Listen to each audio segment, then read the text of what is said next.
ఆచార్య దేవో భవ. గురు బ్రహ్మ గురు విష్ణు గురుదేవ మహేశ గురు సాక్షాత్ పరబ్రహ్మ తస్మై శ్రీ గురవే నమః. ఈ రోజు మనం సమగ్ర జీవన విధానంలో మనం ముద్రా విజ్ఞానం గురించి తెలుసుకుందాం.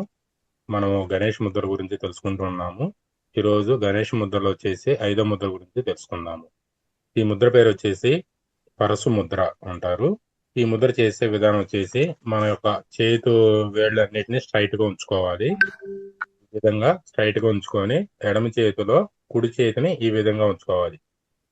ఎడమ చేతిలో ఇట్లా మనం ఒకదానికి ఈ విధంగా ఉంచుకోవాలి. ఈ బొటన వేలు అనేది వేళ్ళకు తగలకుండా ఉంచుకోవాలి. కుడి చేతి యొక్క బొటన వేలు వేళ్ళకు తగలకుండా ఉండే విధంగా ఉంచుకోవాలి.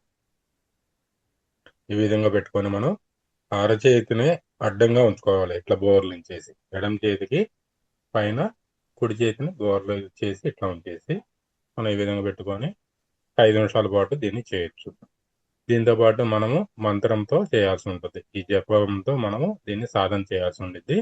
ఈ మంత్రం ఒకసారి చెప్తాను చూడండి మాస్టర్. కాల పరిమితి వచ్చేసి మనం ఈ ముద్రని మనం 2 నిమిషాల నుంచి 5 నిమిషాల వరకు చేసుకోవచ్చు. ఈ మంత్రం వచ్చేసి ఓం గం గ్రౌం గ్లోం శత్రు వినాశనాయ నమః.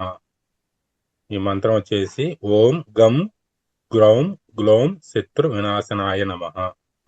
ఇదేంటంటే సమస్యలు ఉన్నప్పుడు ఈ ముద్రను 15 నిమిషాల వరకు సాధన చేయొచ్చు. ఇక్కడ వచ్చేసి మనకి గ్రౌం అంటే నరసింహస్వామి అంటే విష్ణు అవతారంలో ఒక స్వరూపం అనమాట. అట్లానే గ్లౌం అనేది ధైర్యానికి శక్తిని ఉత్పన్నం చేయడానికి ఉపయోగపడుతుంది. దీని యొక్క ఉపయోగాలు వచ్చేసి ముద్ర యొక్క ఉపయోగాలు వచ్చేసి మంచి ఆరోగ్యము 4 విధానాలుగా ఉండును. ఒకటి శారీరకంగా, మానసికంగా, ఆధ్యాత్మికంగా మరియు సామాజికంగా మనకి ఉంటున్నాయి. ఈ సామాజికంగా లేక పూర్వజన్మ కర్మ ఫలితంగా లేక ఎవరైనా మంత్ర ప్రయోగం చేయటం వలన ప్రతికూల శక్తి కలిగిన ఒకరి వృద్ధి పైన ఆటంకం కలిగిన అందరిలో కలవకుండా ఉండుట చేస్తుంటారు. అలా జరిగినప్పుడు వారు ఎలాంటి పెళ్లిళ్ళకి కానీ పేరంటాలకు కానీ ఒడుగులకు కానీ వెళ్ళటం అనేది ఇష్టపడరు. ఇంట్లోనే ఉండిపోతూ ఉంటారు. అలాంటి వాళ్ళు ఎప్పుడు తమకి తాము నిందించుకుంటూ ఉంటారు. వాళ్ళలో వాళ్ళే బాధపడుతూ నిందించుకుంటూ ఉంటారు. ఇది నా కర్మ, నాకే ఇట్లా జరిగిందని అట్లా బాధపడుతూ ఉంటారు. ఈ ముద్ర మంత్రం జపంతో పాటు సాధన చేసిన మనలో ఉన్న శత్రుత్వాన్ని పారదోలుతుంది ముందు. అదేవిధంగా సమాజంలో కలిసి ఉండుటకు ధైర్యాన్ని ఇస్తుంది. ఈ ముద్ర ప్రాక్టీస్ చేస్తూ మంత్ర జపంతో చేసినట్లయితే మనకి ధైర్యాన్ని ఇస్తుంది. అదేవిధంగా నలుగురిలో కలవటానికి ఎంతగానో సహాయపడుతుంది ఈ ముద్ర. ఈ ముద్ర గుండె సమస్యలకి అదేవిధంగా ఆస్మాకు మంచిగా పనిచేస్తుంది. సరిగ్గా తినకుండా ఎప్పుడూ అనారోగ్యంతో ఉండే 7 సంవత్సరంలో పిల్లలకి ఈ ముద్ర ఎంతగానో సహాయపడుతుంది. మాస్టర్స్ ఇంకోసారి చూస్తాను. ముద్ర చూడండి. మన యొక్క చేతి వేళ్ళు స్ట్రైట్ గా ఉంచుకోవాలి. 2 చేతులు ఎడం చేతిని ఇట్లా అడ్డంగా ఉంచేసి దానిపైన కుడి చేతిని బోర్లించాలి. ఈ విధంగా ఇలా పెట్టుకొని మనం 2 నిమిషాల నుంచి 5 నిమిషాల వరకు సాధన చేయొచ్చు. ఇలాంటి ఇబ్బందులతో బాధపడుతున్న వాళ్ళు ఎవరైనా ఉంటే 15 నిమిషాల వరకు సాధన చేయొచ్చు. ఇంకొక ముద్ర వచ్చేసి దీన్ని లడ్డూ ముద్ర లేదంటే మోదక ముద్ర అని అంటారు. 6వ ముద్ర గణేష్ ముద్రలో మోదక ముద్ర. ఈ ముద్రను వచ్చేసి చేసే విధానం వచ్చేసి మన యొక్క చేతి వేళ్ళని కొంచెం ముందుకు వంచేసి ఒకదానికి వేళ్ళని స్పృశిస్తూ ఉండాలి. 2 చేతులు ఈ విధంగా కొంచెం వేళ్ళు వంచేసి ఈ వేళ్ళని బొటన వేళ్ళు ఉన్నటువంటి 5 వేళ్ళని ఒకదానికి స్పృశిస్తూ ఈ విధంగా ఉంచుకొని మన కాళ్ళపైన అరచేతులు ఆకాశం వైపు ఉండేట్టు పెట్టుకొని ఈ ముద్రని ప్రాక్టీస్ చేయాల్సి ఉంటుంది మాస్టర్స్. ఇది వచ్చేసి ప్రతిరోజు 5 నిమిషాల వరకు ప్రాక్టీస్ చేయొచ్చు. దీనికి కూడా మంత్రం ఉండేది మాస్టర్స్. మంత్రం చెప్తాను వినండి. ఓం గ్రౌం గం సంతాన వరదాయ నమః. ఓం గ్రౌం గం సంతాన వరదాయ నమః. ఈ సమస్యలు ఉన్నప్పుడు ఈ ముద్ర మంత్రము జపిస్తూ 15 నిమిషాల నుంచి 20 నిమిషాల వరకు కూడా ప్రాక్టీస్ చేయొచ్చు. ఈ ముద్ర మరి ఒక పేర్లు వచ్చేసి సంతాన ముద్ర అని, కుండ ముద్ర 2 అని, అదేవిధంగా మోదక ముద్ర అని కూడా అంటారు. ఈ మోదకం అనగా మనకి కుడుములు లేక లడ్డు అని అర్థం. మోదకం అంటే ఇది వినాయకుడికి ఎంతో ప్రీతికరమైనటువంటి మోదకం అంటే లడ్లు వినాయకుడికి ఎంతగానో ఇష్టమైనటువంటి. ఈ ముద్ర యొక్క ప్రయోజనాలు వచ్చేసి ఈ ముద్రను సాధన చేసిన ఎన్నో విధములుగా ప్రయోజనాలు కలుగుతాయి. ఈ ముద్రలో పిల్లలకు అన్నప్రాసన చేసిన వారిని ఆరోగ్యవంతులుగా చేయుటకు సహకరిస్తుంది. చేతులను ఈ ముద్రలో ఉంచి ఎక్కువగా మోదకాలు తిన్నా పొట్టరాదు. ఈ ముద్రలో పెట్టుకొని మనం మోదకాలు లాంటివి ఏమన్నా ఎక్కువ తిన్నా కానీ పొట్ట రాకుండా చేస్తుంది. ఈ ముద్ర సాధన చేసిన కడుపు నొప్పి గాని, అపెండిటిస్ గాని, ముక్కు నుండి రక్తం కారుట, నత్తి వంటి సమస్యలను తగ్గిస్తుంది. ఎవరిపైనైనా తంత్ర ప్రయోగము చేసి వారి తెలివితేటలు తగ్గించి వెర్రి ప్రయోగం కూడా చేసిన ఇలాంటి సమస్యలు కలిగి ఆకలి తగ్గి తిన్నా వెంటనే వాంతులు అవుతూ ఉంటాయి.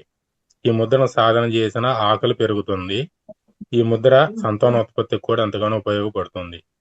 ఇలాంటి తంత్ర ప్రయోగాలు ఏమైనా చేసి తెలివి తక్కువగా ఉండి ఎవరైనా ఇబ్బంది పడుతున్న వాళ్ళు ఎవరు ఉంటే ఈ ముద్ర సాధన చేసిన అలాంటి తంత్ర ప్రయోగం నుంచి బయటికి రావడానికి ఈ ముద్ర ఎంతగానో సహాయపడుతుంది.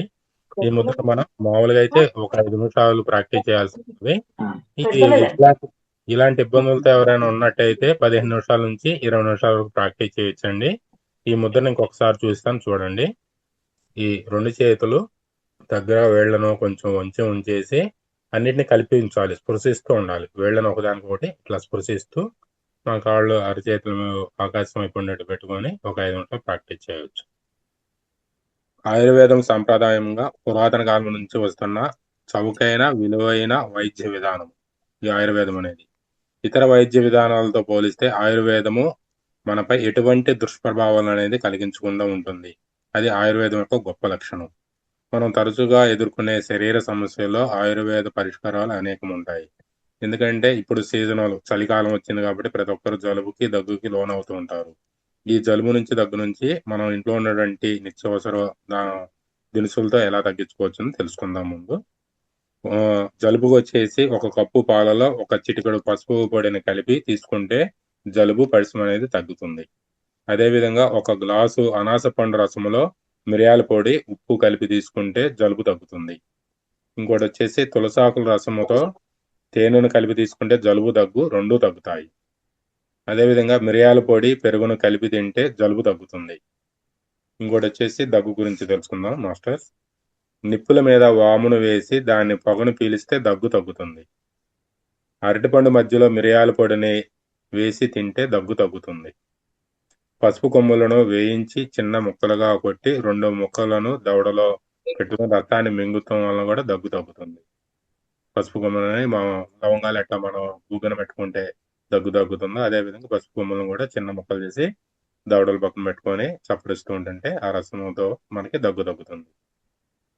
లవంగాలను కాల్చి పొడి చేసి కొద్ది కొద్దిగా తీసుకుంటే దగ్గు తగ్గుతుంది. బాగా పొడి దగ్గు వచ్చినప్పుడు కూడా లవంగాలను బొగ్గన పెట్టుకొని చప్పరిస్తున్నా కానీ పొడి దగ్గు అప్పటికప్పుడు నివారణ జరుగుతూ ఉంటుంది. ఇంకోటి వచ్చేసి నిద్ర. కొద్దిగా వేడి చేసిన గసగసాలను బట్టల మూట కట్టి వాసన చూస్తే నిద్ర వస్తుంది. కురసాని వామును నిప్పులపై వేసి పొగను పీలిస్తే నిద్ర బాగా పడుతుంది. అదేవిధంగా ప్రతిరోజు ఉదయము 1, సాయంత్రం 1 నిమ్మకాయ రసాన్ని క్రమం తప్పకుండా తాగితే మంచి నిద్ర పడుతుంది. పడుకునే ముందు వేడి దేశీ ఆవు పాలతో కొంచెం తేనె వేసుకొని తాగితే మంచి నిద్ర పడుతుంది. ఇంకోటి చక్కెర గురించి తెలుసుకుందాము. ఈ చక్కెర మనము తీసుకోవటం వలన మనకు వచ్చినటువంటి ఆరోగ్య సమస్యలు ఏమిటనేది ఒక 15 పాయింట్లోనే తెలుసుకుందాము. ఇందాక మనకి రవీంద్ర సార్ కూడా 5 తెల్లని ఆహార పదార్థాల్లో చక్కెర గురించి చెప్పారు. అదే చక్కెర వలన మనకి ఎలాంటి ఇబ్బందులు కలుగుతున్నాయో తెలుసుకుందాము. చక్కెరకు దూరంగా ఉండటం వలన మొత్తం ఆరోగ్యమే మరియు శ్రేయస్సు కోసము అనేక ప్రయోజనాలు పొందవచ్చును.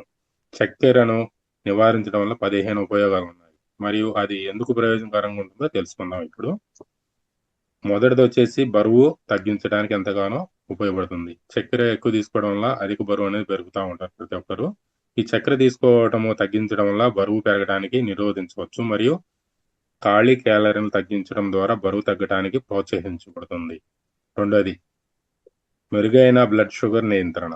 చక్కెరను నివారించడము రక్తంలో చక్కెర స్థాయిలను స్థిరీకరించడంలో సహాయపడుతుంది. ఇన్సులిన్ నిరోధకత మరియు టైప్ 2 డయాబెటీస్ ప్రమాదం తగ్గిస్తుంది.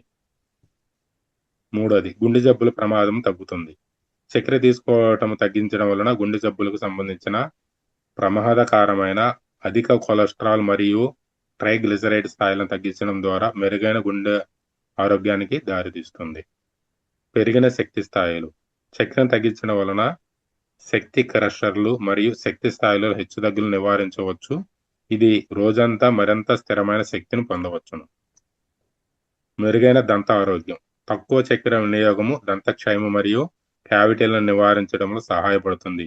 ఎందుకంటే దంత సమస్యలకు చక్కెర ప్రధాన కారణంగా ఉంది. మెరుగైన చర్మ ఆరోగ్యం. చక్కెర వినియోగం మొటిమలు మరియు అకాల వృద్ధాప్యము వంటి చర్మ సమస్యలతో ముడిపడి ఉంటుంది. చక్కెరను నివారించడం వల్ల క్లియర్, హెల్దీ స్కిన్ పొందవచ్చును. తగ్గిన వాపు. చక్కెర వినియోగం శరీరంలో పెరిగిన వాపుతో ముడిపడి ఉంటుంది. ఇది వివిధ దీర్ఘకాలిక వ్యాధులకు దోహదం చేస్తుంది. చక్కెరను తగ్గించడం వల్ల మంట స్థాయిలను తగ్గించవచ్చు. మెరుగైన జీర్ణ ఆరోగ్యం. అధిక చక్కెర తీసుకోవటము గట్ ఆరోగ్యాన్ని దెబ్బతీస్తుంది మరియు ఉబ్బరం, గ్యాస్ మరియు డయేరియా వంటి జీర్ణ సమస్యలకు దారితీస్తుంది. చక్కెర నివారించడం మంచి జీర్ణక్రియ పనితీరును ప్రోత్సహిస్తుంది. మెరుగైన మానసిక స్పష్టత. షుగర్ క్రష్లో అభిజ్ఞాన పనితీరు మరియు మానసిక స్పష్టతను ప్రభావితం చేస్తాయి. చక్కెర నివారించడం ద్వారా మీకు మెరుగైన దృష్టి మరియు ఏకాగ్రతను అనుభవించవచ్చును. ఫ్యాటీ లివర్ డిసీజ్ ప్రమాదం తగ్గించేది. అధిక చక్కెర తీసుకోవటము నాన్ ఆల్కహాలిక్ ఫ్యాటీ లివర్ డిసీజ్తో ముడిపడి ఉంటుంది. చక్కెర వినియోగాన్ని పరిమితం చేయడము ఈ పరిస్థితిని నివారించడంలో లేదా నిర్వహించడంలో సహాయపడుతుంది. సమతుల్య మూడ్. చక్కెర వినియోగము మానసిక కల్లోలము మరియు చికాకుకు దారితీస్తుంది. ముఖ్యంగా షుగర్ క్రషర్లను ఎదుర్కొన్నప్పుడు చక్కెర నివారించడము మరియు మానసిక స్థితిని స్థిరీకరించడానికి మరియు భావోద్వేగ శ్రేయస్సును ప్రోత్సహించడంలో సహాయపడుతుంది. కొన్ని క్యాన్సర్లకు ప్రమాదాన్ని తగ్గించింది. అధిక చక్కెర తీసుకోవటము కొన్ని క్యాన్సర్ల ప్రమాదాన్ని పెంచుతుంది. కొన్ని పరిశోధనలు సూచిస్తున్నాయి. చక్కెరను నివారించడము ఈ ప్రమాదాన్ని తగ్గించడంలో సహాయపడుతుంది. మెరుగైన నిద్ర నాణ్యత. నిద్ర వేళకు దగ్గరగా చక్కెర తీసుకోవడము నిద్ర నాణ్యత మరియు వ్యవధికి ఆటంకం కలుగుతుంది. చక్కెర నివారించడం ద్వారా మీరు మెరుగైన నిద్ర విధానమును మరియు మొత్తం నిద్ర నాణ్యతను అనుభవించవచ్చును. మెటబాలిక్ సిండ్రోమ్ ప్రమాదాన్ని తగ్గించింది. మెటబాలిక్ సిండ్రోమ్ అనేది గుండె జబ్బు, స్ట్రోక్ మరియు టైప్ 2 డయాబెటీస్ ప్రమాదాన్ని పెంచే పరిస్థితుల సమూహము. చక్కెర నివారించడం వలన మెటబాలిటిక్ సిండ్రోము అభివృద్ధి చెందే ప్రమాదాన్ని తగ్గించవచ్చు. దీర్ఘమైన జీవితకాలం.